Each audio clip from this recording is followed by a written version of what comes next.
On dirait les yeux dans les bleus là. J'ai hâte. C'est toujours un plaisir de jouer en France, dans son public, dans une belle équipe d'Italie, donc j'ai vraiment hâte. Les jambes Alex. Pas trop Alex, pas trop Alex. Alex. Pas trop, s'il s'en va au milieu de la cage, tu peux plus rien faire. Par contre, tu dis à Thibaut, parle à Thibaut, mais si tu le suis là, c'était évident, ça fait 5 secondes que je te dis Alex. Mets dans le but, c'est là le but. Ne filme pas. Non. Allez. Tu vois, regarde le contre-assassin.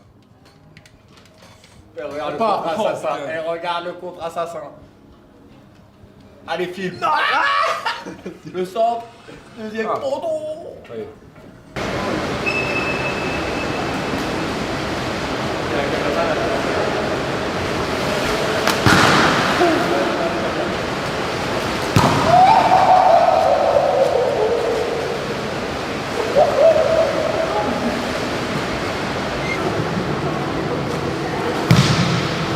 Allez, mangez, je sais pas ce qu'il y a. Dépêchez-vous avant que le docteur arrive. T'es sûr? Non mais t'es pas obligé de manger hein. Si tu trouves que c'est pas bon pour ton match. Tu sais que c'est dommage. C'est pour ça que j'ai eu une constellation tout à l'heure. Sérieux? Moi, j'ai dit à Florence que c'est pas bon pour le match. Vous avez tous reçu apparemment le message de votre capitaine, donc j'en profite pour dire officiellement, comme c'est notre premier match officiel, que c'est Alexandre qui sera capitaine quand Mike ne sera pas là, pendant la prochaine campagne jusqu'au championnat d'Europe. Ok. Donc voilà, je ne vais pas me justifier Alexandre, pourquoi? Parce que entre ses performances sportives et son comportement au quotidien, je trouve qu'il a toutes les qualités pour être un bon capitaine. Un petit mot sur l'équipe d'Italie, 2 phrases. Donc les Italiens, il faut être soit ignorant, soit un petit peu jaloux ou envieux pour mésestimer cette équipe d'Italie. Oui, il n'y a pas les meilleurs joueurs de l'équipe d'Italie, il y en a quand même certains qui sont pas mal, mais vous savez mieux que moi, ou au moins autant que moi, que les joueurs qui composent cette équipe, c'est des jeunes qui ont la même ambition que nous, c'est-à-dire aller aux Jeux Olympiques, participer et rentrer dans la grande équipe d'Italie. Okay. Et ensuite, la deuxième chose par rapport à ça, c'est que comme vous êtes tous des sportifs, vous savez tous que France-Italie, même en bilboquet, c'est France-Italie. D'accord? Donc, j'ai pas d'inquiétude sur la motivation, mais quand même, je préfère un peu le redire.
Et on a comme d'habitude, on a deux grands problèmes.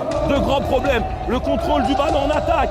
Une fois Arnaud, une fois Pétard, 2 fois Mehdi. Vous envoyez, il reste 8 secondes. On a le temps de créer des décalages. Derrière, repli défensif, parlez-vous. Troisième chose, on est entré une fois, Manu est entré une fois, une exclusion. Bougez, on a le temps les mecs. On a le temps de bouger, de provoquer, de libérer des espaces. Et ici, les pointes, elles sont à 5 mètres. Ici, les pointes, elles sont à 2 mètres. On les démonte physiquement, on doit jouer là-dessus. Vous êtes à 5 mètres, ils vont subir tout le match.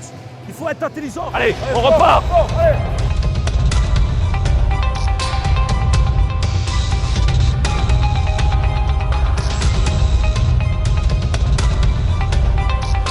Dès qu'on joue correctement, on les met en difficulté, d'accord? Alors on reprend tout. Première chose, le contrôle du ballon en attaque. En attaque, vous rentrez dans tous les sens. C'est de mieux en mieux. Sauf que le poste 3, il doit orienter le jeu un petit peu mieux. Mais tout à l'heure, c'est rentré ici. Alex, il avait la position. Manu est reparti. Lui, il doit faire l'effort d'appeler pour poser.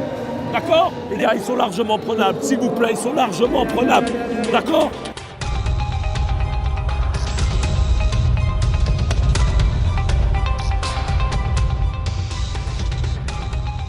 Faut garder la tête. Faut garder la tête. On commence à s'énerver, à faire beaucoup de fautes. Parce qu'on est fatigué. Hey, oh, on est à la maison, il reste une période. Il faut garder la tête. D'accord? Allez, levez la tête. John.